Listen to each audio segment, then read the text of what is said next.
I never imagined the day would come when my own son would look me in the eye and say, "Dad, you are not welcome here for Christmas." The words slammed into me like a fist inside the very house I had built with my sacrifices, a house glowing with Christmas lights I had paid for, and yet to them I was nothing more than an intruder. But here is where the story turns. I did not beg. I did not break. I smiled, walked out the door, and made a single phone call. By the time New Year's Day arrived, their mortgage had vanished, and so had their illusion of control. Because if you dare erase me from family, I will show you exactly what it looks like when justice comes home. Have you ever been cast aside by the very people you bled for? What would you have done in my place? Before we go on, do not forget to subscribe and turn on the notification bell. We bring you new stories every single day. Hit like and tell us what city you are watching from in the comments. I could make my famous turkey this year, I said, settling deeper into Michael's leather couch, the one with the sage stuffing your mother used to love. Remember how she always said it was better than her grandmother's? The words hung in the warm air between us, mixing with the scent of Isabella's expensive vanilla candles. Michael shifted beside me, his wedding ring catching the light from their 12-foot Christmas tree. Something in his posture changed, shoulders pulling inward as though he was bracing for impact. "Dad, unfortunately, you will not be welcome here for Christmas." The words hit me like a physical blow. I blinked, certain I had misheard. "What do you mean? Why would I not be welcome?" Michael could not meet my eyes, his gaze fixed on the marble coffee table, the one I had helped him pick out last spring, when Isabella decided their old furniture was not sophisticated enough. "My parents are coming, and they would prefer if you were not here." My hands went cold. "They would prefer. It is just easier this way, Dad. You know how her family is about traditions. They have their own way of doing things." His voice grew smaller with each word, like he was shrinking inside himself. I looked around the living room at the silk curtains I had paid for when Isabella complained about privacy at the hardwood floors funded by my second mortgage at the crown molding that had maxed out my credit card. Every inch of this house bore my fingerprints, my sacrifice, my love for my son. "Their own way," I repeated slowly. "And what way is that, Michael?" He flinched. "Dad, please do not make this harder than it has to be." Through the kitchen archway, I could see Isabella's new KitchenAid mixer, the professional-grade one she had insisted on for her holiday baking phase, a phase that had lasted exactly 3 weeks. $2,000 of my money sitting there, probably used twice since October. Where will I spend Christmas then? The question slipped out quieter than I intended. Michael's face crumbled. "Maybe you could, I do not know.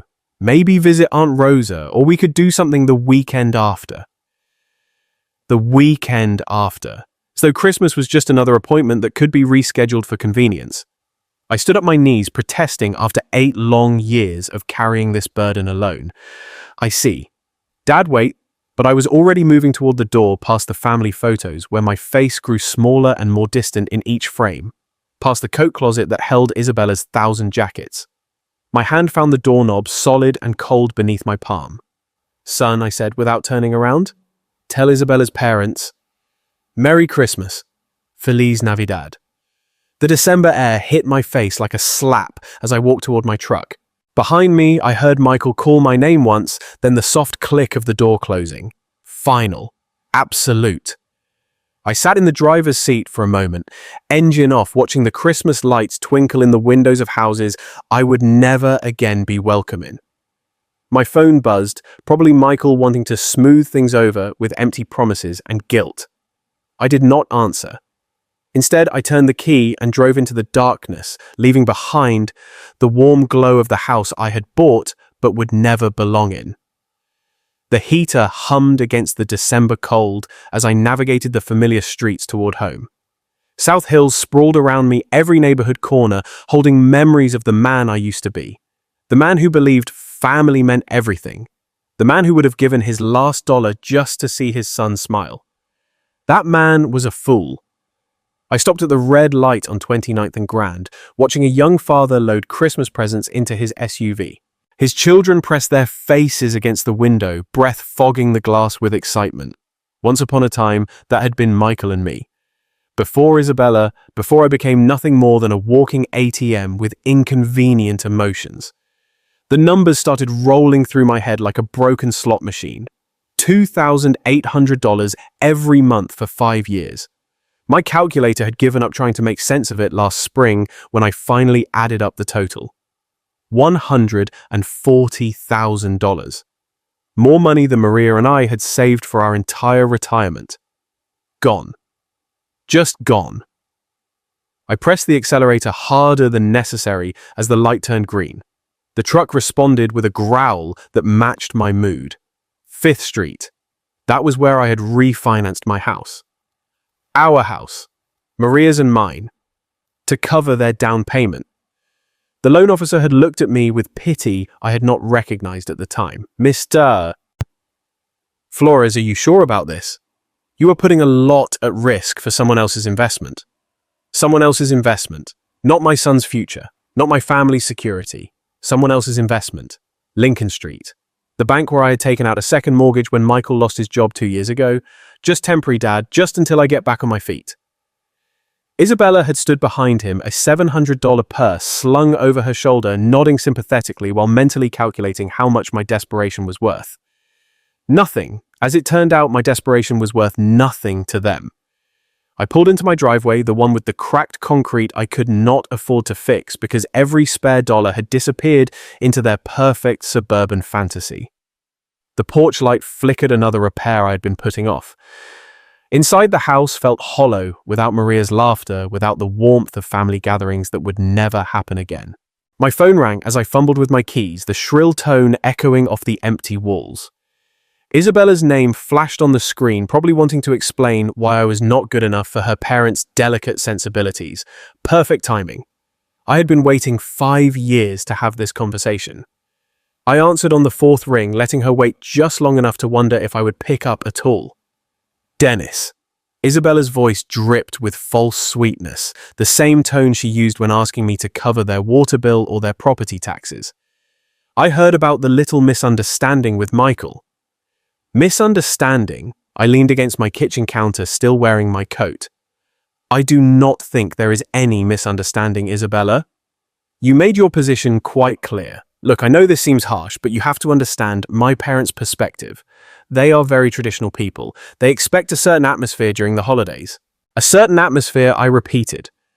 And what atmosphere is that? A pause. I could hear shopping bags rustling in the background, probably money that should have gone to their mortgage payment. Money that was apparently my responsibility. Well, they are not used to your kind of cooking.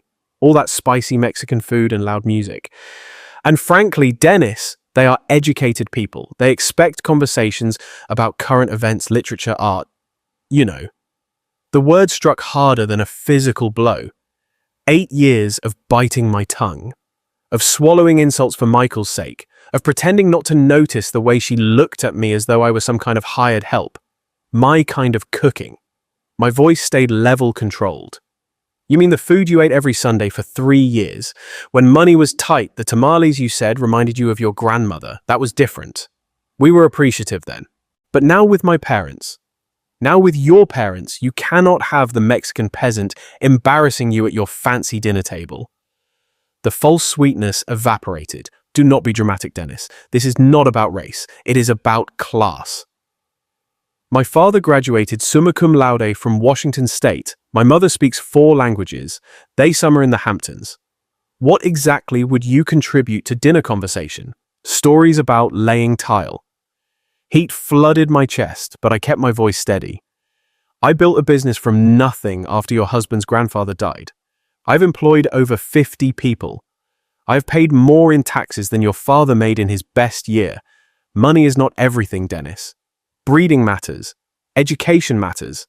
And frankly, Maria understood her place better than you understand yours. The line went dead silent. She had crossed it. The line I had not even known existed until she stomped across it in her designer heels. What did you say about my wife? I am just saying. She knew how to blend in better. She did not make waves.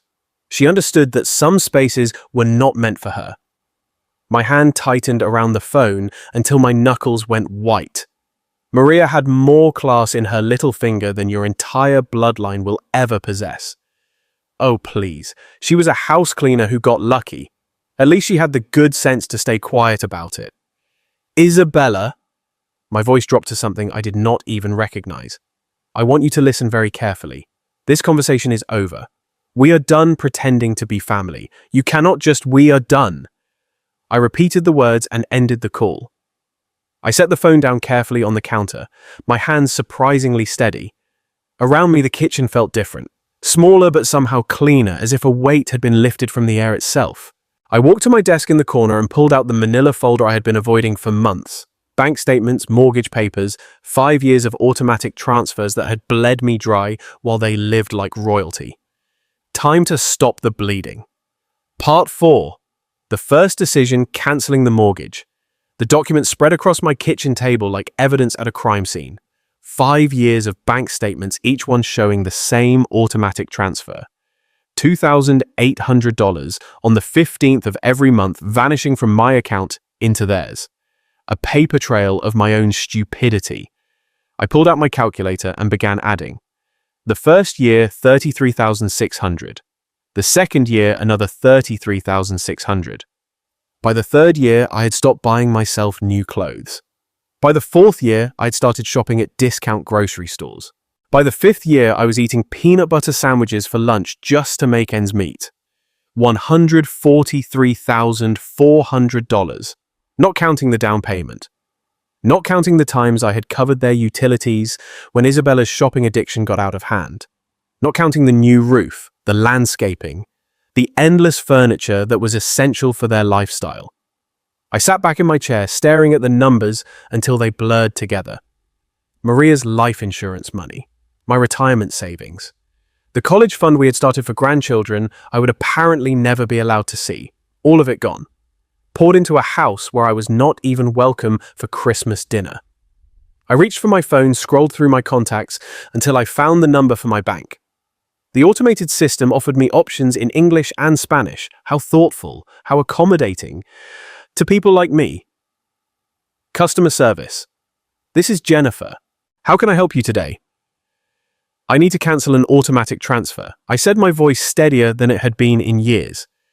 Certainly, sir. I will need your account number and some verification information. I rattled off the numbers, listening as she typed in the background. Professional. Efficient. No judgment about why a 62-year-old man was cancelling payments to what was probably his son's mortgage. I see the transfer you are referring to, Mr. Flores. $2,800 monthly to Wells Fargo. Account ending in 7423. How long have you been making this transfer? 5 years. The words tasted bitter. And you want to cancel it effective immediately. I looked around my kitchen at the outdated appliances I could not afford to replace, at the walls that needed painting, at the windows that leaked cold air because I had spent my home improvement money on someone else's castle. Effective immediately, I confirmed. Done. The transfer has been cancelled. Is there anything else I can help you with today? No, I said, surprising myself with how good the word felt. No, that is everything. I hung up and sat in the sudden quiet of my house. Outside December, darkness was settling over Spokane. Christmas lights twinkled in windows where families gathered without conditions, without judgment, without the need to hide who they were. For the first time in 5 years, next month's budget would balance. For the first time since Maria died, I could afford to fix my porch light, buy decent groceries, maybe even take a vacation. I gathered up the bank statements, the mortgage papers, all the evidence of my so-called generosity. Then I walked to my fireplace, struck a match, and watched 5 years of martyrdom turn to ash. The fire warmed my face, warmer than I had felt in years. My phone buzzed with a text message. Probably Michael wanting to apologize.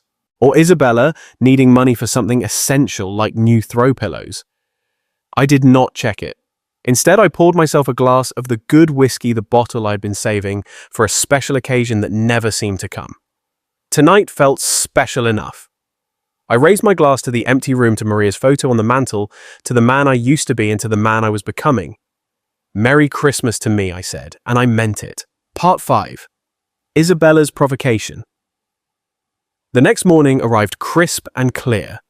December sunlight streamed through my kitchen windows as I nursed my second cup of coffee. For the first time in years, I was not calculating how much money would disappear from my account in 3 days. The freedom tasted better than the Colombian blend I'd finally allowed myself to buy. My phone rang at exactly 10:47 in the morning. Isabella's name flashed on the screen like a warning label, Dennis. Her voice carried that familiar tone of barely concealed impatience. I need you to pick up my parents from Spokane Airport. Their flight from Portland arrives at 2 o'clock. I set down my mug, carefully watching the steam curl toward the ceiling. Isabella, did you forget about our conversation yesterday? Look, whatever that was about, we need to focus on practical matters now. My parents need transportation, and you are the only one with time during the day. The audacity was breathtaking. Less than 24 hours after telling me I was not worthy of sharing Christmas dinner with her family, she expected me to serve as their personal chauffeur. And you are asking me because that is what family does, Dennis. They help each other. Her voice sharpened with irritation. Besides, let us be honest here. You are not my rival. You are too weak to be my rival. So just get in your truck and pick them up. There it was, the final insult wrapped in a command. What airline? I asked quietly. Alaska Air Flight 447. They will be at baggage claim Carousel 3. And Dennis, they are expecting someone who can handle their luggage properly. Do not embarrass us. I could hear her nails tapping against something hard, probably her granite countertop, the one I had paid for when she decided laminate was not suitable for her dinner parties. Of course, I said, I will take care of everything. Good. And wear something decent.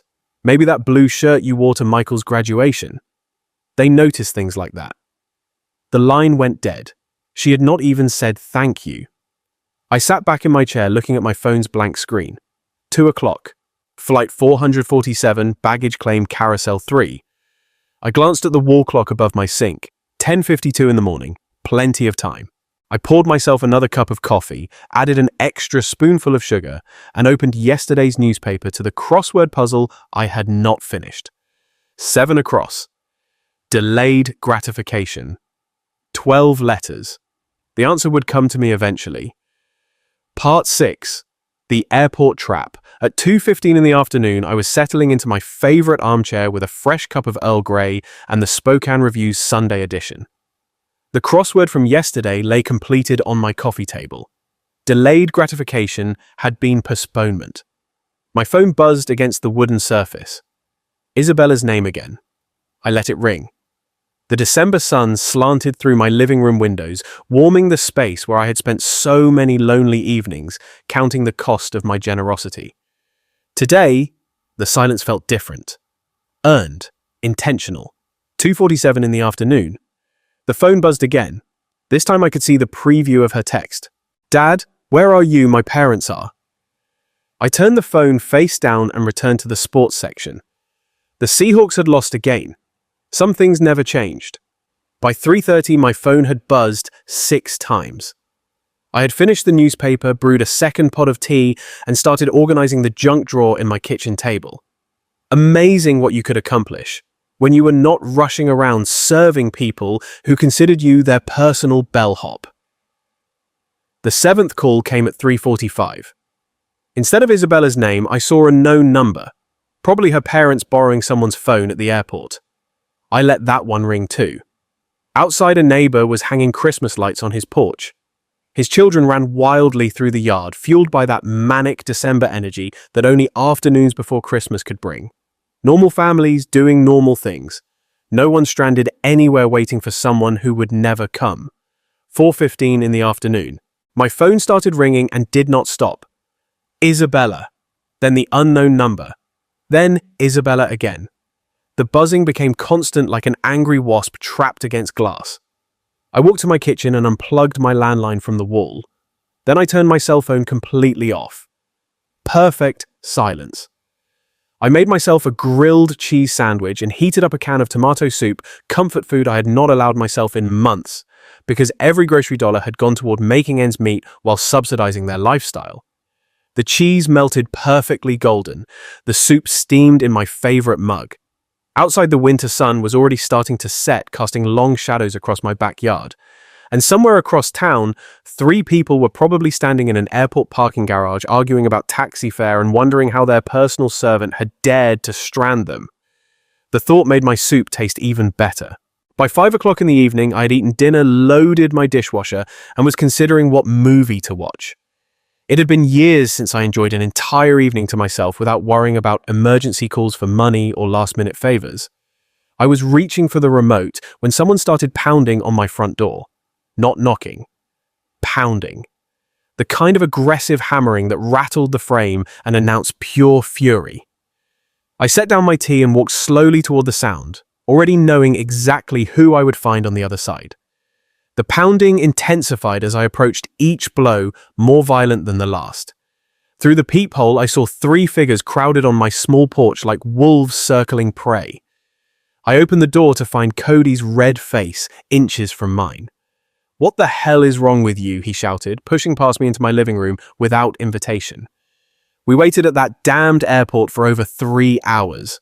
Catherine followed him, her usually perfect hair disheveled, her lips pressed into a thin line of pure hatred.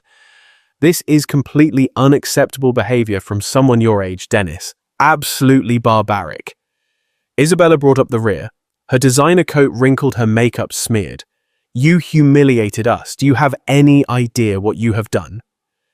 My parents had to take a $40 taxi because you decided, 'Get out of my house.'" My voice cut through their chorus of rage like a blade slicing silk. They stopped mid-rant, shocked by the steel in my tone. "Excuse me," Cody's face shifted from red to purple. "You do not get to make demands here, buddy. Not after what you pulled today." "This is my house," I said quietly, not moving from my position by the door. "And I want you out. Now." Catherine stepped forward, her voice dripping with the kind of condescension she had perfected over decades of looking down on people like me. "Dennis, you clearly do not understand the magnitude of your mistake. My husband has connections throughout this city. Business connections, social connections. You cannot treat people like us this way and expect—" "This was a lesson for you," I interrupted, meeting her gaze steadily. "A lesson about your excessive arrogance and your poor treatment of people you consider beneath you." Isabella's mouth fell open. "A lesson? Who do you think you are to teach anyone anything? You are nobody. I am someone who finally stopped being your personal bank account and your taxi service." I stepped aside and held the door open wider. "The lesson is over. You can leave." Cody jabbed a finger toward my chest but did not quite dare touch me. "You have no idea who you are messing with, old man. I have been in this town longer than you have been breathing its air. I know people. Important people. People who can make your life very, very difficult." "Is that a threat, Mr. Jenkins?" "It is a promise." His voice dropped to a menacing whisper. "You think abandoning elderly people at an airport is something you can just do without consequences? You're about to learn exactly how wrong you are."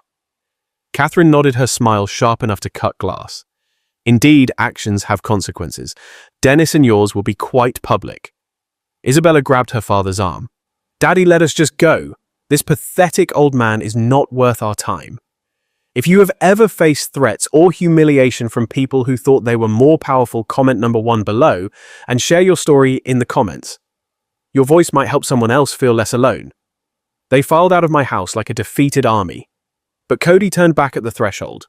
"You will regret this," he said. "I guarantee it." I closed the door behind them and turned the deadbolt with a satisfying click. Through the window, I watched them pile into their rental car, still arguing among themselves as they drove away into the December darkness.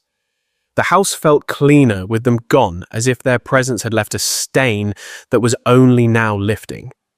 But their parting words echoed in the sudden quiet. Public consequences. Important people. Connections. I walked back to my living room and picked up my tea, still warm in its mug. For the first time in this whole mess, I felt something that might have been concern, but it was overwhelmed by something much stronger. Anticipation. 3 days later, I was enjoying my morning coffee and scanning the Spokane Review when I saw my own face staring back at me from page 3. The headline read, "Spokane businessman abandons elderly couple at airport during holiday storm."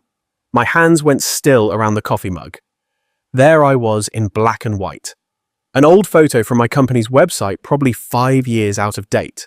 Below it, a story that made my blood run cold and my temper flare in equal measure.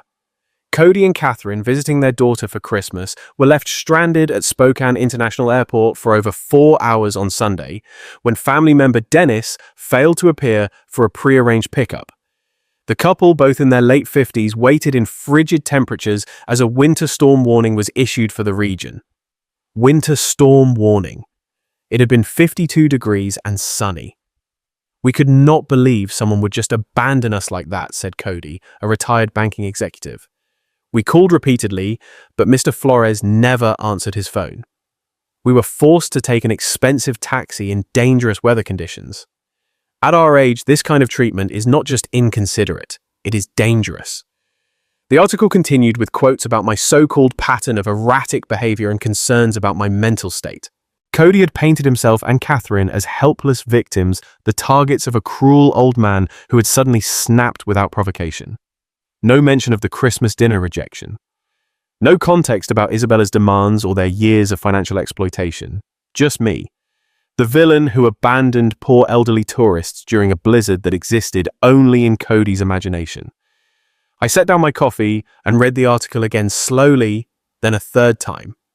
The byline belonged to Patricia Morrison, lifestyle editor. I did not recognize the name, but I recognized the strategy. Cody had called in favors, used his banking connections to get this story placed exactly where it would do maximum damage to my reputation. Smart. Very smart. For the first time since this whole mess started, I felt a grudging respect for my opponents. They were not just entitled trust fund babies throwing tantrums. They were strategic, calculating. They understood that in a small city like Spokane, reputation was everything. One well-placed newspaper article could destroy decades of hard work. They had declared total war. I folded the newspaper carefully and set it aside, my mind already shifting into the methodical planning mode that had built my business from nothing. This was no longer about airport pickups. This was no longer about Christmas dinner or mortgage payments. This was about winning. I pulled out my laptop and began typing names into search engines. Cody, Catherine, Isabella. Their social media profiles, their connections, their habits, their weaknesses, everything they had foolishly made public over the years. If they wanted to play chess, I would show them what a real strategist looked like. I glanced at my wall calendar. December 18th. 7 days until Christmas. 7 days to plan something they would never forget. I spent the next 3 days living in a different world. Not the world where I was Dennis, the broken-down old man who let his family walk all over him. This was the world where I was Dennis businessman, strategic thinker, someone who had built something from nothing and was not about to let a bunch of entitled parasites destroy what I had spent 40 years to build. My laptop became command central. Social media profiles filled my browser tabs like playing cards in a high-stakes game. Cody, retired First National Bank manager member of the Spokane Country Club, treasurer of the Inland Northwest Business Leaders Association. A man who had spent his career in positions of trust and influence. A man with a lot to lose. Catherine's Instagram painted a perfect picture of refined living charity luncheons, wine tastings, vacation photos from Coeur d'Alene tagged with trash like blessed life. Every post carefully curated to project success and sophistication. Comments from friends praising her elegant taste and inspiring lifestyle. All built on other people's money, including mine. Isabella's Facebook timeline told the real story. Posts about our beautiful home with photos of the kitchen I'd paid for. Check-ins at expensive restaurants during the months when I had covered their utility bills. A status update from last week. So excited for Christmas dinner with family. Cannot wait to show off our hosting skills. Our hosting skills. Our home. Our success. The narcissism was breathtaking. But it was Michael's LinkedIn profile that gave me the final piece I needed. His recent activity showed a new connection. Patricia Morrison, lifestyle editor at the Spokane Review. The same Patricia Morrison who had written the hatchet job about me. I leaned back in my desk chair, looking at the evidence spread across my screen. These people had made 3 critical mistakes. First, they had underestimated me completely. Second, they had gone public with their attack, which meant I could go public with my response. Third, they had documented their entire privileged lifestyle online, creating a perfect catalogue of hypocrisy. I clicked through to Patricia Morrison's profile. 43 years old, journalism degree from Washington State University, 15 years at local papers, no previous connection to banking or finance, which meant Cody had reached out cold, probably through someone he knew from his business network. A 5-minute search through local business directories confirmed my suspicion. 3 mutual connections between Cody and Patricia's editor. The story had not just appeared, it had been planted. Carefully, deliberately, amateur hour. I opened a new document and began typing. Not a response to their media attack. Something much better. A timeline. 5 years of financial support documented with bank statements, receipts, and cancelled checks. The down payment for their house, $47,000 from my home equity loan. The kitchen renovation when Isabella decided granite countertops were essential, $18,000 from my credit card. 60 monthly mortgage payments of $2,800 each, $168,000 in counting, $250,000. More than I had spent on myself in the last decade. My phone buzzed with a text from a number I did not recognize. Probably Isabella trying a new angle. I ignored it and kept working. By evening, I had everything organized in a manila folder thick enough to choke a horse. Bank statements, receipts, photos downloaded from their social media showing off purchases I had funded. A printed copy of the newspaper article with my handwritten notes in the margins documenting each lie and distortion. I looked at my wall calendar. December 24th was circled in red, not because it was Christmas, but because it was the perfect day for justice. According to Isabella's Facebook events, they were hosting Christmas dinner for 12 people, family, friends, neighbors, members of their social circle, the kind of people who read the Spokane Review and formed opinions based on what they saw there, the kind of people who deserved to know the truth. I closed my laptop and walked to my kitchen where I had left my good camera, the one I had bought years ago, to document job sites for my business. Time to put it to work, documenting something else entirely. Tomorrow was Christmas Eve. Tomorrow, Cody and his family were going to learn what happened when you declared war on someone who actually knew how to fight. Christmas Eve morning dawned grey and cold, the kind of Spokane winter day that made you grateful for warm houses and family gatherings. Too bad I would not be welcome at either. But I had other plans. I laid out my evidence like a lawyer preparing for trial. Bank statements organized by year, each monthly payment highlighted in yellow. Receipts arranged chronologically showing the pattern of my support for their lifestyle. Photos printed from their social media, Isabella's new jewelry, their vacation photos, the expensive Christmas decorations currently adorning the house. I had helped them keep all of it. Copied 12 times, one for each dinner guest. The newspaper article went on top of each stack, my red pen notes visible in the margins, lie written next to Cody's quotes about dangerous weather, false. Beside the claim about my erratic behavior, missing context highlighted where they had failed to mention 5 years of financial support. I dressed carefully in my best suit, the navy blue one I'd worn to Maria's funeral, pressed and ready for another kind of farewell. Today, I was saying goodbye to the man who had been a doormat for his family. Tonight, I would be someone who commanded respect. At 6:30 in the evening, I loaded my briefcase with the evidence packets and drove to Kendall Yards. Their house glowed with warm light cars, filling the driveway and lining the street. Through the front windows, I could see figures moving around the dining room, Isabella playing hostess in the home my money had helped them buy. I parked across the street and checked my watch. 6:45, perfect timing. Late enough that everyone would be seated for dinner. Early enough that they would still be on the main course. No easy escape for anyone. The front door was unlocked. Of course it was.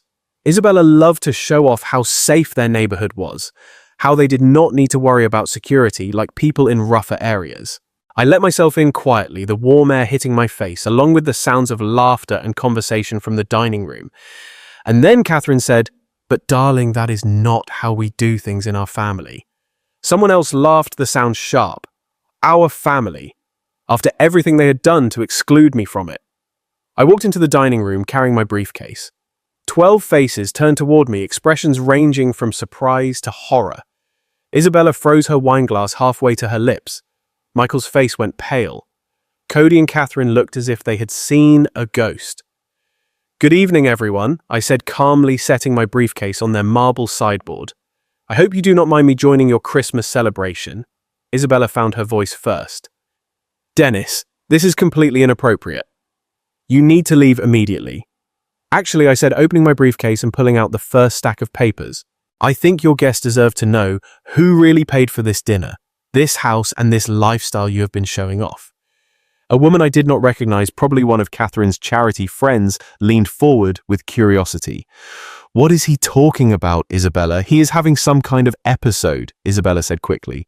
Michael, call someone. But I was already moving around the table, placing a packet of documents in front of each guest.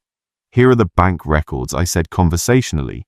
5 years of financial support, $168,000 in mortgage payments alone, plus the down payment, renovations, furniture, appliances, everything you see around you. The room went silent except for the rustling of papers as 12 people began examining the evidence. I watched their faces change as they absorbed the numbers, the dates, the undeniable proof of my generosity and their deception. This is one man started, then stopped staring at a bank statement. Outrageous, finished the woman across from him. Isabella, why did you not tell us any of this? Isabella's perfect composure was cracking. It is more complicated than it looks. Dennis volunteered to help us. We never asked. Actually, I interrupted, pulling out the newspaper article. Let us talk about what you did ask for and what you told the media about me. The temperature in the room seemed to drop 10 degrees. I placed copies of the newspaper article on the table, watching as the dinner guests recognized my photo from the unflattering story that had run 3 days earlier. Now I said, my voice carrying clearly through the sudden silence. Let us talk about the real manipulators in this family. Cody's face had gone from red to ashen. Catherine sat rigid in her chair, her wineglass forgotten in her hand. Mr. Jenkins here used his banking connections to plant this story. I continued tapping the newspaper. Notice how I am portrayed unstable and dangerous, abandoning poor elderly people in freezing weather. A grey-haired man in an expensive sweater looked up from the article. Cody, what is this about? The weather was 52 degrees and sunny, I said before Cody could answer. And they were not stranded tourists. They were Isabella's parents, coming to the Christmas dinner I had been banned from attending because I was not good enough for their company. Catherine finally found her voice. That is not, we never said, you never said what, Catherine. I pulled out my phone, where I had screenshotted several of Isabella's social media posts, that I was too low class for your parents. That my Mexican food and my working class conversation would embarrass you in front of your educated friends. The woman I had identified as one of Catherine's charity friends shifted uncomfortably. Catherine, surely you did not. He is twisting everything, Cody blustered, but his voice lacked conviction. This man has serious mental health issues. The stress of aging. Financial problems. Financial problems, I almost laughed. Mr. Jenkins, I have been supporting your daughter and your son-in-law to the tune of nearly $3,000 a month for 5 years. The only financial problems here are the ones you are about to have.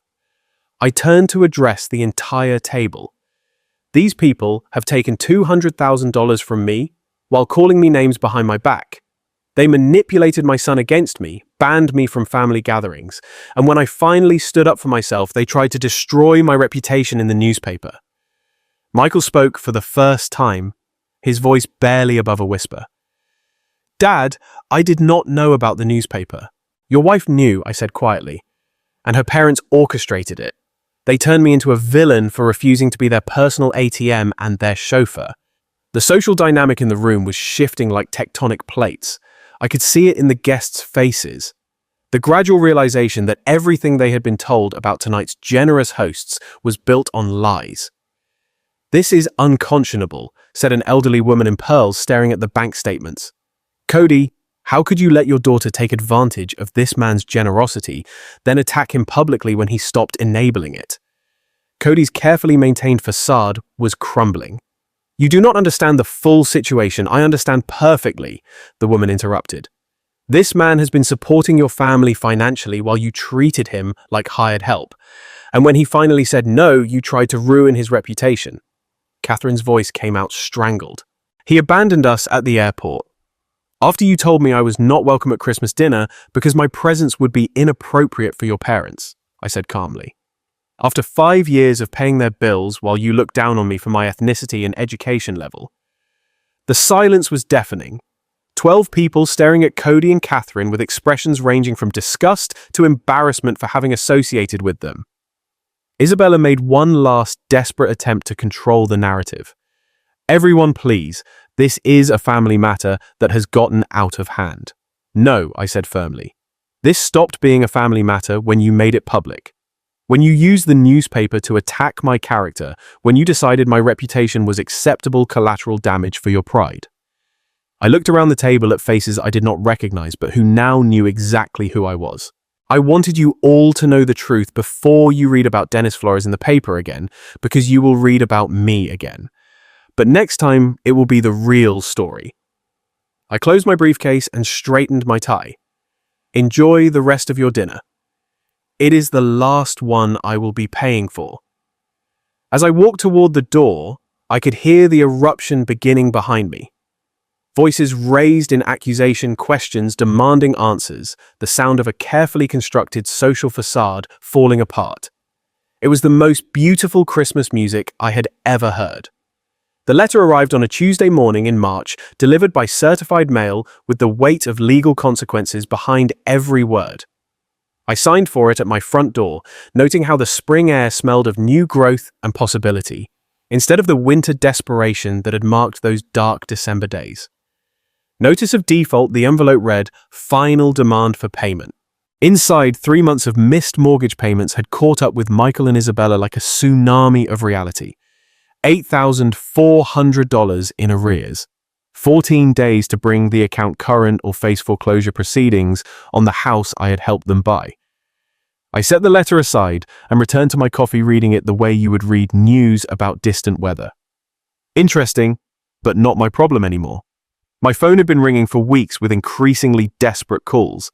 Isabella's number blocked after the first hysterical voicemail. Cody and Catherine, whose social standing in Spokane had evaporated like morning mist after their Christmas dinner humiliation. Even Michael, whose calls I had been ignoring out of a mixture of anger and curiosity about how long it would take him to swallow his pride. The answer apparently was 97 days. He knocked on my door that Thursday evening, no longer the confident man who had excluded me from Christmas dinner, but someone who looked as though he had aged a decade in 3 months. Dark circles under his eyes. His expensive suit wrinkled, the smell of desperation clinging to him like cheap cologne. "Dad," he said when I opened the door, "we need to talk." I stepped aside to let him in, noting how he looked around my house like he was seeing it for the first time. The new furniture I had bought with my first mortgage-free paycheck, the fresh paint on walls that had not been updated in 8 years, because every spare dollar had gone to his lifestyle. The repairs I had finally been able to afford, now that I was not subsidizing someone else's. American dream. "Nice place," he said quietly. "It is what happens when you spend money on yourself instead of people who do not." "Appreciate it," I replied, settling into my new recliner. "Coffee," he shook his head, perching on the edge of my couch like he was afraid to get comfortable. "Dad, I need you to know how sorry I am about everything. Christmas dinner, the newspaper article, the way Isabella, the way we treated you. Go on." I did not know about Cody planting that story. I swear I did not. When I found out, he ran his hands through his hair. "Jesus, Dad. The things they said about you behind your back. The way they talked about our family, about Mum's memory." My jaw tightened at the mention of Maria, but I kept my voice level. "And what exactly did they say about your mother? That she knew her place better than you knew yours? That she understood boundaries?" He could not meet my eyes. "I should have defended you. I should have stood up to them years ago." "Yes," I said simply, "you should have." We sat in silence for a long moment, the weight of 5 years of mistakes filling the space between us. Outside, I could hear my neighbor mowing his lawn.